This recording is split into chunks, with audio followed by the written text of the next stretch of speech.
વાર કીધું તમારા માટે હું મારું આખું ઘર છોડીને આવી છું.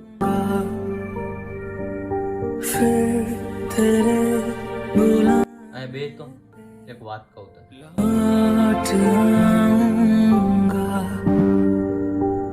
હું કહેશો લગ્ન પછી તે તારું ઘર છોડ્યું એમ?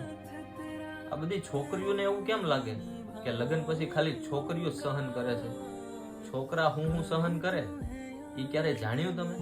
તમારે શું સહન કરવું પડે? મોટું બલિદાન તો અમારું કે અમે અમારું ઘર છોડીને આવીએ.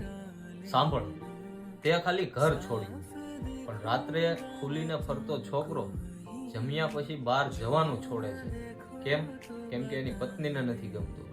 ઊંચા અવાજે વાત કરવાનું છોડે છે. કેમ? કેમ કે એની પત્નીને નથી ગમતું. 5, 7 કે 10 વર્ષથી જે વ્યસનમાં બંધાયેલો હોય એ વ્યસનને છોડી દે છે. કેમ? કેમ કે એની પત્નીને નથી ગમતું. ગ્રુપ સાથે બહાર જવાનું છોડી દે છે. કેમ? કેમ કે એની પત્નીને નથી ગમતું. જે નાના ગામડામાં એ મોટો થયો હોય એ ગામડાને છોડી દે છે. કેમ? કેમ કે એની પત્નીને એ ગામડે રહેવું નથી ગમતું. અને વર્ષો જૂના ભાઈબંધ જે નાનેથી મોટા થયા હોય એ ભાઈબંધોને છોડી દે છે.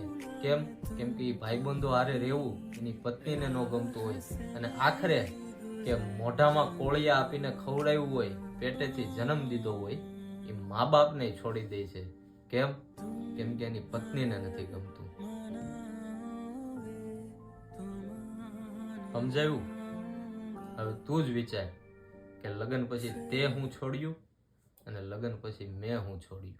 कभी तुम्हें याद मेरी